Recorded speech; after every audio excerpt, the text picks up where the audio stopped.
वैकुंठ चतुर्दशी की पहली कथा। वैकुंठ चतुर्दशी की पौराणिक कथा के अनुसार एक बार की बात है, नारद जी पृथ्वी लोक से घूमकर वैकुंठ धाम पहुँचते हैं। भगवान विष्णु उन्हें आदरपूर्वक बैठाते हैं और प्रसन्न होकर उनके आने का कारण पूछते हैं। नारद जी कहते हैं, हे प्रभु, आपने अपना नाम कृपा निधान रखा है। इससे आपके जो प्रिय भक्त हैं वही तर पाते हैं, जो सामान्य नर नारी हैं वह वंचित रह जाते हैं।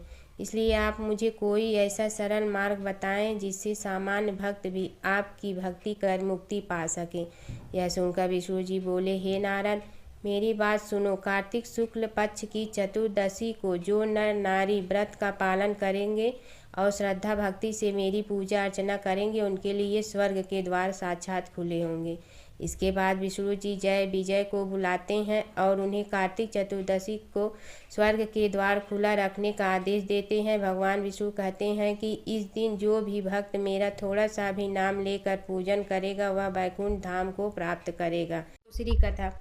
पौराणिक मतानुसार एक बार भगवान विष्णु देवाधिदेव महादेव का पूजन करने के लिए काशी आए। वहां मणिकर्णिका घाट पर स्नान करके उन्होंने 1000 स्वर्ण कमल पुष्पों से भगवान विश्वनाथ के पूजन का संकल्प किया। अभिषेक के बाद जब वे पूजन करने लगे तो शिव जी ने उनकी भक्ति की परीक्षा के उद्देश्य से एक कमल पुष्प कम कर दिया। भगवान श्री हरि को पूजन की पूर्ति के लिए 1000 कमल पुष्प चढ़ाने थे। एक पुष्प की कमी देखकर उन्होंने सोचा, मेरी आंखें भी तो कमल के ही समान है, मुझे कमल नयन और पुंडरीकाक्ष कहा जाता है। यह विचार कर भगवान विष्णु अपनी कमल समान आँख चढ़ाने को प्रस्तुत किए। विष्णु जी की इस अगाध भक्ति से प्रसन्न होकर देवाधिदेव महादेव प्रकट होकर बोले, हे विष्णु, तुम्हारे समान संसार में दूसरा कोई मेरा भक्त नहीं है। आज की यह कार्तिक शुक्ल चतुर्दशी अब वैकुंठ चतुर्दशी कहलाएगी और इस दिन व्रत पूर्वक जो पहले आपका पूजन करेगा उसे वैकुंठ लोक की प्राप्ति होगी। भगवान शिव ने इसी वैकुंठ चतुर्दशी को करोड़ों सूर्यों की कांति के समान वाला सुदर्शन चक्र विष्णु जी को प्रदान किया। शिव जी तथा विष्णु जी कहते हैं कि इस दिन स्वर्ग के द्वार खुले रहेंगे। मृतलोक में रहने वाले कोई भी व्यक्ति इस व्रत को करता है वह अपना स्थान वैकुंठ धाम में सुनिश्चित करेगा। तीसरी कथा। धनेश्वर नामक एक ब्राह्मण था जो बहुत बुरे काम करता था। उसके ऊपर कई पाप थे। एक दिन वो गोदावरी नदी में स्नान के लिए गया। उस दिन वैकुंठ चतुर्दशी थी। कई भक्तजन उस दिन पूजा अर्चना कर गोदावरी घाट पर आए थे। उस भीड़ में धनेश्वर भी उन सभी के साथ था। इस प्रकार उन श्रद्धालु के स्पर्श के कारण धनेश्वर को भी पुण्य मिला।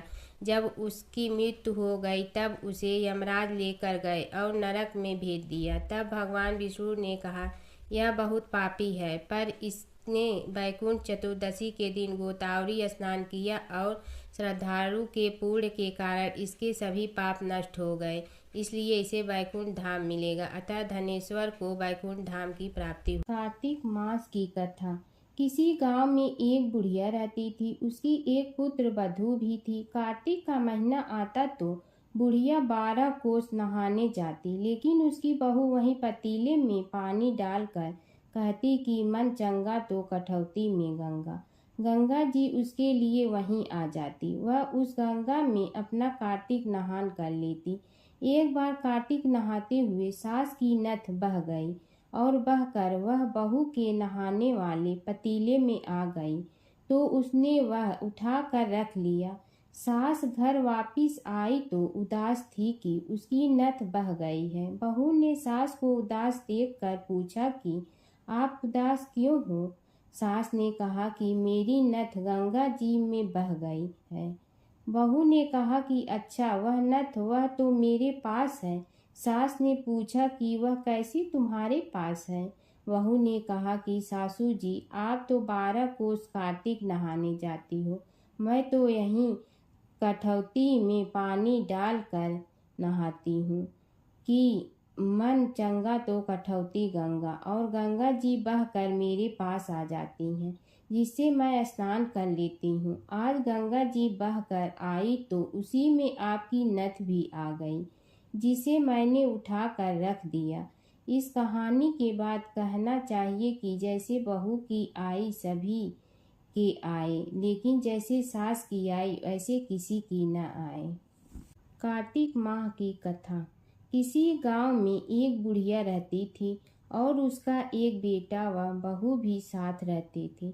कार्तिक का महीना आया तो बुढ़िया ने बेटे से कहा कि वह कार्तिक स्नान के लिए जाएगी और 1 महीने वहीं रहेगी।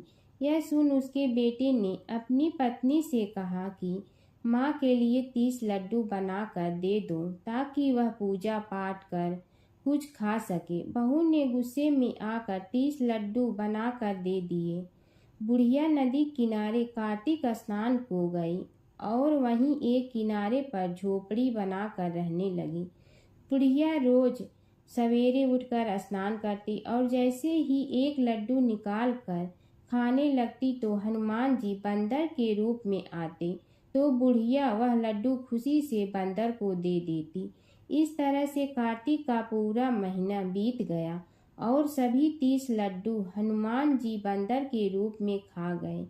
कार्तिक का महीना समाप्त होने पर बुढ़िया वापिस जाने को तैयार हुई तो हनुमान जी प्रकट हो गए। उन्होंने बुढ़िया की उस कुटिया की जगह पर एक आलीशान महल बनवा दिया। बुढ़िया का पूरा महल धन दौलत से भर गया। उसकी काया निरोगी हो गई। अन्न के भंडार से महल भर गया। इतना सब होने पर वह धूमधाम से अपने बेटे के पास गई। बुढ़िया को इतना धनी देखकर उसकी बहू ने मन में कहा कि अगले कार्तिक मैं भी अपनी माँ को कार्तिक स्नान के लिए भेजूंगी। और अगले कार्तिक आने पर उसने अपनी माँ को कार्तिक स्नान के लिए कहा। पूरे 30 लड्डू घी व बहुत सा मेवा डालकर अपनी माँ के लिए बना कर दिए। माँ कार्तिक स्नान के लिए गई और जैसे ही सुबह सवेरे नहाकर लड्डू खाने लगती तो हनुमान जी बंदर का रूप धरकर उसके सामने बैठ जाती तो वह पत्थर मारकर उन्हें भगा देती और कहती कि इससे मेरा पेट ही नहीं भरा तो तुम्हें कैसे दूं। उसका रोज का यही क्रम 30 दिन तक चलता रहा। कार्तिक का महीना समाप्त हुआ तो हनुमान जी फिर से प्रकट हुए और उन्होंने बहू की माँ की कुटिया को कूड़े कचरे में बदल दिया और माँ को भिखारी बना दिया। कार्तिक महीना समाप्त होने पर बहू ने भी अपने पति से कहा कि कार्तिक का महीना खत्म हो गया है, आप मेरी माँ को गाजे बाजे के साथ लेकर आओ। लड़का अपनी सास को गाजे बाजे के साथ लेने गया तो वहां देखता ही कुटिया की जगह कूड़े का ढेर लगा है और उस पर उसकी सास डूकर बनकर बैठी है। लड़के को देख हनुमान जी प्रकट हुए और बोले कि बेटा तुम्हारी माँ ने सच्चे मन से कार्तिक का स्नान किया है और पूजा पाठ किया है, इसलिए ही तुम्हारी माँ पर कार्तिक देवता का आशीर्वाद बरसा था। लेकिन तुम्हारी सास ने पापी मन से यह कार्य किया है और कार्तिक महीने में बेटी के घर का अन्न खाया है, इसलिए कार्तिक देवता इससे नाराज हुए जिससे यह डूकर बन गई है। कहानी के बाद हाथ जोड़कर कहना चाहिए कि हे कार्तिक देवता, जैसे आप लड़के की माँ पर बरसे वैसे ही आप सभी पर बरसना। पीपल पथवारी की कहानी। एक गुजरी थी, उसने अपनी बहू से कहा कि तू दूध दही बेचा, तो वह दूध दही बेचने गई। कार्तिक महीना था, वहाँ पर सब औरतें पीपल सींचने आती थीं, तो वह भी बैठ गई और औरतों से पूछने लगी कि तुम क्या कर रही हो। तो औरतें बोली कि हम तो पीपल की पथवारी सींच रही हूँ। तो उसने पूछा इससे क्या होता है। औरतें ने जवाब दिया कि इसके करने से अन्न धन मिलता है, वर्षों का बिछड़ा हुआ पति मिलता है। उस गुजरी ने कहा कि तुम तो पानी सींच रही हो, मैं तो दूध दही से सींचूंगी। उसकी सास रोज कहती कि तू दूध दही बेचकर पैसे ला कर दे। तो उसने कहा जब कार्तिक का महीना पूरा हो जाएगा तब ला दूंगी। और कार्तिक का महीना पूरा हो गया। पूनम के दिन गुजरी पीपल पथवारी के पास धरना लेकर बैठ गई। पीपल ने पूछा कि तू यहाँ क्यों बैठी है। उसने कहा मेरी सास दूध दही के पैसे मांगेंगी। तो पीपल ने कहा, मेरे पास पैसे नहीं हैं, यह पत्थर डंडे पान पत्ते पड़े हैं, वह ले जा और गुल्लक में रख देना। जब सास ने पूछा, पैसे लाई है? तो गुजरी ने कहा, मैंने पैसे गुल्लक में रखे हैं। तब सास ने गुल्लक खोल कर देखी तो सास देखती रह गई कि उसमें हीरे मोती जगमगा रहे हैं। पत्थर डंडे और पत्तों का धन हो गया। सास बोली कि बहू इतना पैसा कहाँ से लाई? तो बहू ने आकर देखा तो बहुत धन पड़ा है। तब गुजरी ने कहा, सासू जी, मैंने तो 1 महीना दूध दही से पीपल की पथवारी में सींचा था और मैंने उससे धन मांगा था, तो उसने मुझे पत्थर डंडे पत्ते दिए थे जो मैंने गुल्लक में रख दिए थे और वह हीरे मोती हो गए। तब सासू जी ने कहा कि अब की बार मैं भी पथवारी सींचूंगी। सासू दूध दही तो बेच आती और हांडी धोकर पीपल पथवारी में रख आती और बहू से कहती कि तू मेरे से पैसे मांग। तो बहू ने कहा कि कभी बहू भी सास से पैसे मांगती है? तो सास बोली कि तू मेरे से पैसे मांग। तो बहू ने सास से दूध दही के पैसे मांगे। तो सासू जी पीपल पथवारी पर जाकर धरड़ा लेकर बैठ गई। तो डंडे पत्ते पान फाटे उसे भी दिए और कहा, गुल्लक में जाकर रख दें। फिर बहू ने खोल कर देखा तो उसमें कीड़े मकोड़े चल रहे थे।